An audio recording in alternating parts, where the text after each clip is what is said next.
Hey all, welcome to Parker's Reefs. Today's episode we're going to check out Exotic Aquaculture Australia. Let's get in, see Ben, see what he's got cooking in store today.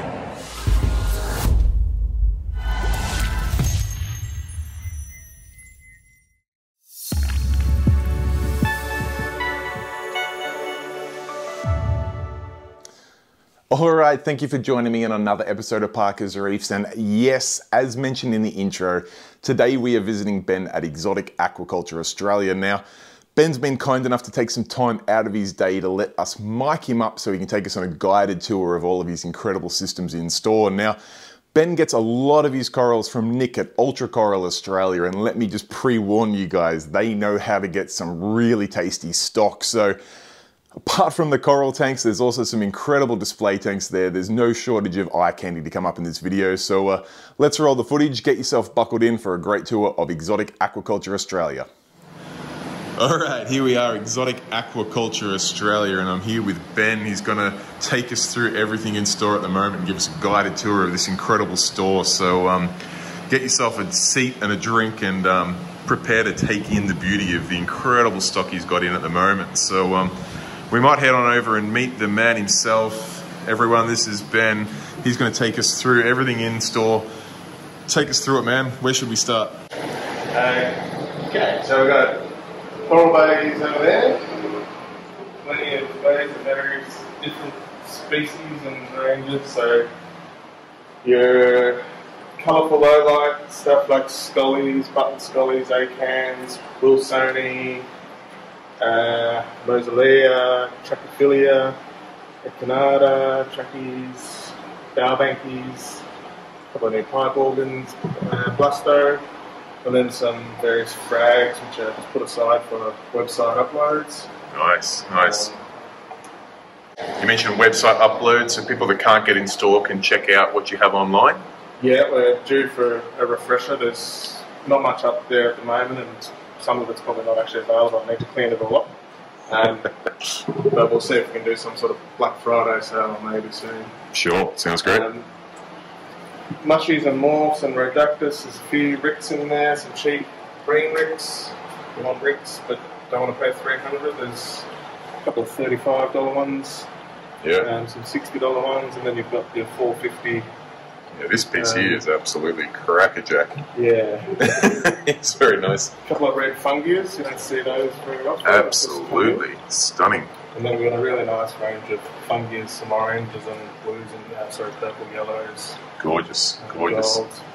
Crazy little assortment of chalice frags here as well. Heaps of, encrusting chalice frags. Just always beautiful. have. Always looking really well grown out too. They may be frags, but man, they are grown in well. They've probably been here too long because they're all growing together. So we're grafting chalices here. Gonny frags, pinks, purples, yellows, greens, reds, bright pinks. All the colours of the rainbow. Some big symphilias. Yeah, some monsters. Good sizes there. Again, some encrusting things, Favia, some wild dragon soul, which and very nice, especially when they're fresh. Absolutely. Platygyros, Goniastrias, some new Lobos, there's more frags up there, some Godzillas, baby Godzillas, rainbow acans. Baby Godzillas, what is that? Little baby Godzilla ricks. Ah, right, they're stunning. Purple base with green bumps. Yeah, some of them get yellow bumps and some orange bumps, and you get a mix. Yeah, nice. I can't tell the difference, so you get lucky. These Lobos are absolutely really nice cracking Lobos. too. This one here with the splash of light orange in that corner is just catches the eye. Yeah. Pink and red, just beautiful. Let's make Lobos sexy again. Oh man, how can we not when you see them looking like that? What about this system here? Acrotank is stopped. It's done. I haven't had a shipment for a couple of weeks, so it's a few weeks old, but holding cold well, some of them. Some of the, strawberry shortcakes have gone a dark red, but that's not too bad. It's not a brownout, and when they come back as a different piece, arguably better. Yeah, shortcake always. Yeah, and we have a whole range of little frags, some cherry blossom, some reds, greens, red with green polyps, fireworks, rainbow fireworks. Rainbow fireworks. Damn. Yeah, there's a yellow polyp fireworks there. They're actually the rainbow sold, but we've got more. We've got a whole system out the back full of frags. So unbelievable. Anything you see here, we can normally find something. What's this piece here? That's the pink lemonade. That's a stunner. So there's the rainbow fireworks. Yeah, nice. And that's a frag pack that's waiting on collection. Man, that's touching the water. it's going to a happy customer, that one. That's a sensational pack of frags there. Yeah. What about this wild colony over here? Is this a wild colony? Yeah, it's just an old one. That's old. That is absolutely off the charts, man. The colour you get in these systems is... Yeah, they go a bit dark from the hit of phosphate, and then they start to... Dark is good. Do their own thing, yeah. Pastels dyed with zero, man. This and dark, rich colours is what we want. So we've got something like this, yes, which is incredibly pearlescent and glowing, but because it's been on its side, we get that. So it's a bit of a trick with wild ones to keep them nice, even colours and not have any like little ups and downs of phosphates to get those little dark spots. But for sure. Do you happen to know the species of this? Loripes? Loripes, yeah. You got another. Is that another piece of it over here? Yeah, and another bit there. Yeah. Absolutely love that Loripes. Pretty hard to find these days. So these are bargains, but a lot of people haven't really picked up on that. It's a trademark piece from. I've got a big canvas print that I use in the back of my videos from my old system, and it's a piece that always gets attention. So to see 3 big colonies of it sitting here at ridiculous prices, we're talking like 65, 50, $70 Australian for colonies. That one's bigger than my fist. It's a beast. There's probably 3 mini colony, well, not even mini colonies, 3 colonies in that. Yeah, for $70, unbelievable. Well, there's green frag there for $60, so it gives you an idea of the value of the colonies. Exactly. But they don't hang around forever. Eventually, they do just get chopped up. Of course. This piece here, wow! Look at the colours on that thing. Purple and green through it. Absolutely crackerjack. So we're going to bring a few more frags out, some high-end frags. We've got a few bits and pieces, some Monty frags, green goblins. Yep. But yeah, there's more coming out that are being cooked up. Sensational. Normally there's hundreds available. Then your wavy tank. Yep. We've got the Albios, Gonnies, Elegance, a couple of Duncans have just come in. Plenty of hammers. Some nice ones there. The nicest ones sold yesterday. But this one with this little... That little splash in it there, yeah. Unbelievable. And then the one next to it's very nice, got a large orangey pink. Definitely some real nice contrasting pieces here, and I mean they're not really that expensive compared to modern day hammer pricing. No, and lights have only just come on not so long ago, so they're just still waking up. I did kick the door down right at opening, so yeah, the lights have been on for probably an hour, and they're got a lot of stretching to do yet. Here's our frag / bargain tape. Sure. So, over this end we've got a whole lot of bargains, $5, $10. The only thing that makes them a $5 one is they may have had a little sting. For example, you get a nice Favia there. Yes. Which is a very nice piece for $5, but... For $5, you're talking the cost of the plug in some glue there, you get a coral for free. And you get a turbo snail. Yeah, there's $5 there. We do give away turbo snails and stomatellas, if you're wondering, as well. Unbelievable. And then we've just got a bit of an excess of some millies. So some of them are green, but then you find some with a few orange tips. Absolutely, beautiful colours. And yeah, so a lot of $20 frags, $20 scrolling Monties, $30 scrolling Monties, but plenty of candy canes now, so frags and wild colonies. Beautiful. Cheap stylo / oscillopora. Yep. $20 frags if you want some easy SPS to get some sticks happening. Dip your toe in the water with. Well, yeah, they'll survive pretty much a lot of your mistakes. This little frag in this corner here in the $30 rack looks way too nice to be in a $30 rack. Yeah, well, what happens is we put them out here, and then we get, a good spread of light and good spectrum, and then some of them start developing better colours and growing better and get some good flow. Yes. And then they turn into something that's no longer $30. Turn into something a bit special. So if you get the right crossover, you come in and pick up a $60 frag for $10 if you're lucky. That's it. You just got to be in it. That's it. So whole range of Zoas, plenty of different named Zoas all ready to go. Single Gorgeous. polyps to double polyps to high end to low end. Beautiful pieces.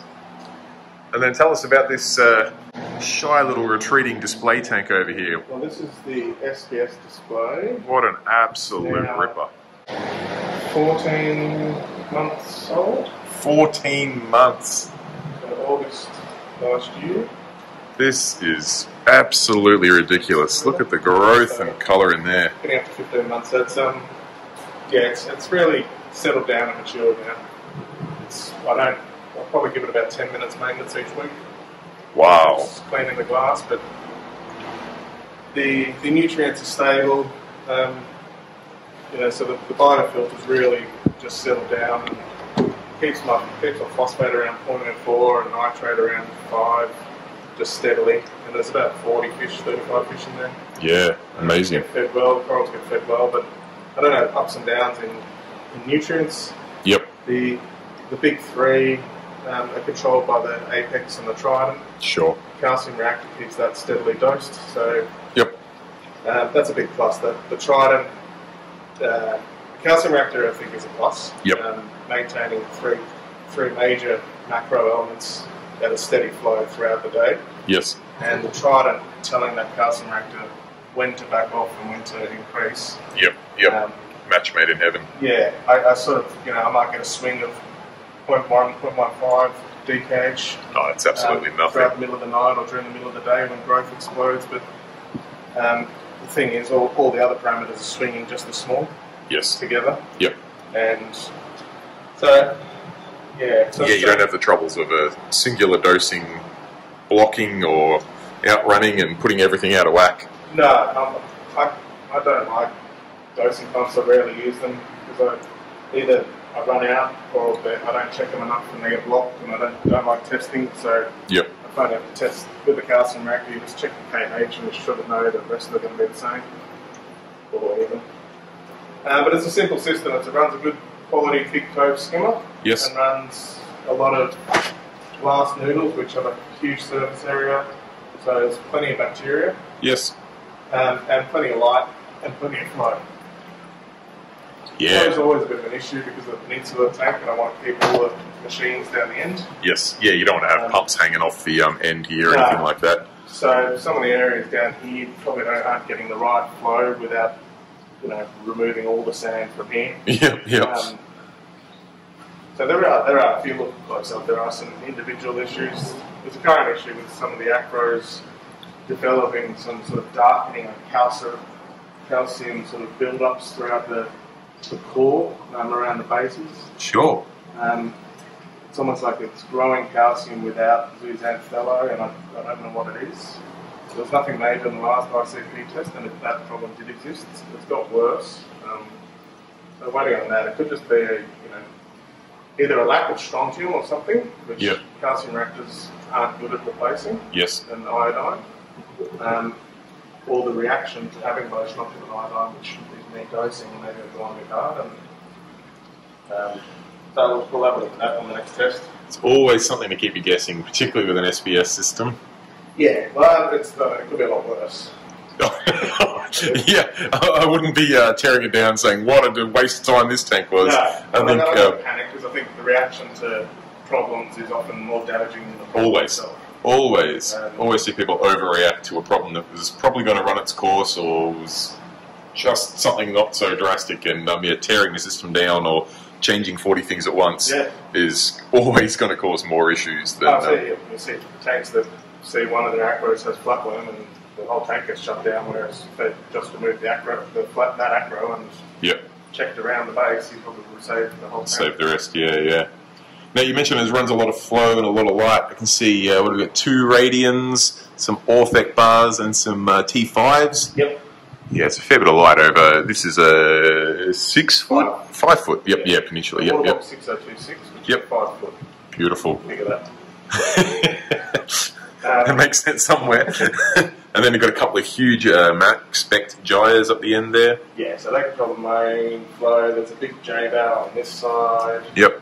That pumps out a lot more than you would think. They're never short of flow, the J-bows, that's for sure. So that just follows that channel. Yep. Above the Monty that gets it all the way down the end. Yeah, beautiful. Just hits the wall and bounces back. Yeah. But yeah, it's has this issue. I mean, there's a couple of we've got a stag there that's getting STN. I think that's just from the stress of all the zoas growing out of the base. It's 4 other. Such a highly densely populated tank. You're going to get a little bit of warfare, and sometimes it'll work out, sometimes it won't. That's just when you got frags stuck on frags there. I mean, yeah, I've got that. Sometimes that works, sometimes that doesn't. Yeah. Some of those will just have to be moved. Yeah. But unbelievable results from. I mean, apart from the technology of the Trident and the calcium reactor, very simple setup with a skimmer, biological filtration, and a return pump, and the results are absolutely mind-blowing. Yeah, but without those bits of equipment, it would just require more regular testing. Yeah, that's it. And more regular checking of dosing pumps to make sure those levels are stable, which people are able to do. Yes, yeah, the technology is not a requirement. It does just replace a little bit of time and hands on the tank. And it's, I couldn't afford to spend too much more time on this tank. I've got 3 other displays, but it's... 3 other displays and, you know, a little bit of a retail operation to run as well. Yeah, so still doing...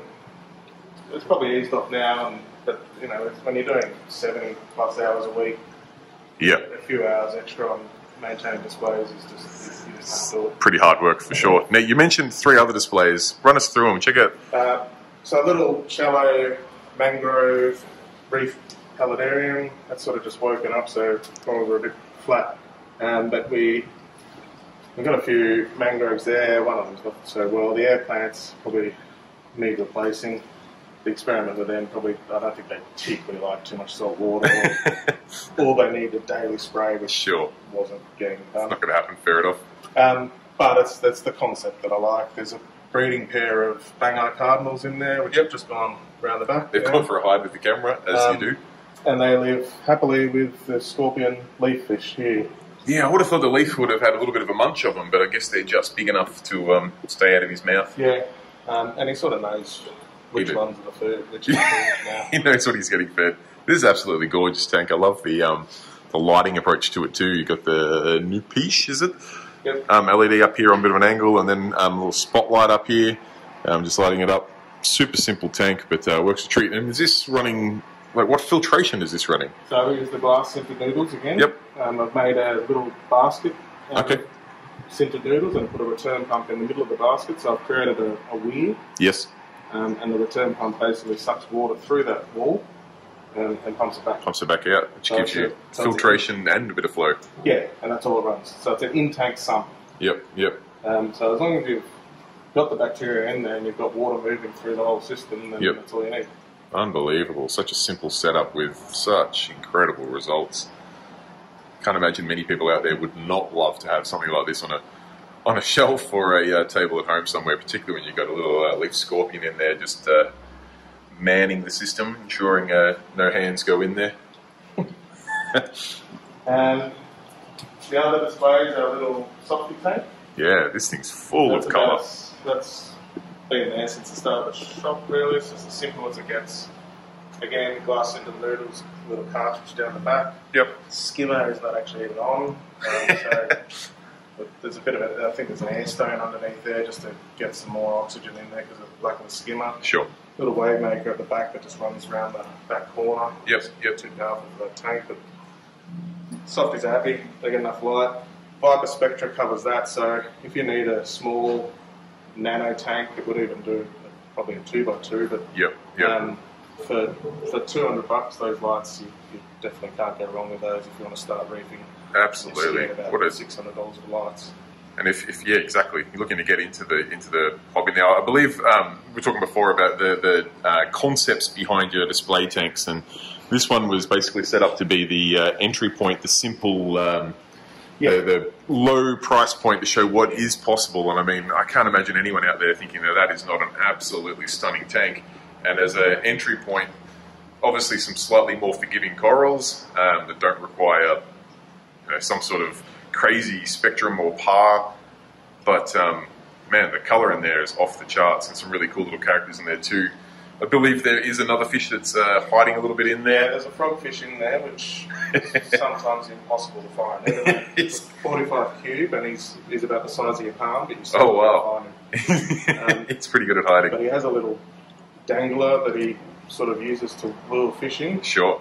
So it's good to see him when he's on the hunt, but no idea. It's all good. He doesn't want to be on YouTube today, that's all right. Yeah, so I mean, this tank setup, we make a return pump, it's probably $500, and that's a cheap system. That's an then unbelievable entry point. Obviously, Yeah. coral will. Well, yeah, you spend more on coral, but as far as I can see, there's nothing in there absolutely ultra high end that's going to break the bank. We're talking some green star polyps, some Superman Frags, $20 morphs that have just grown. Yeah, that's what they grow into after a year. Yeah, and the soft corals have kept well. They'll grow very fast. And absolutely.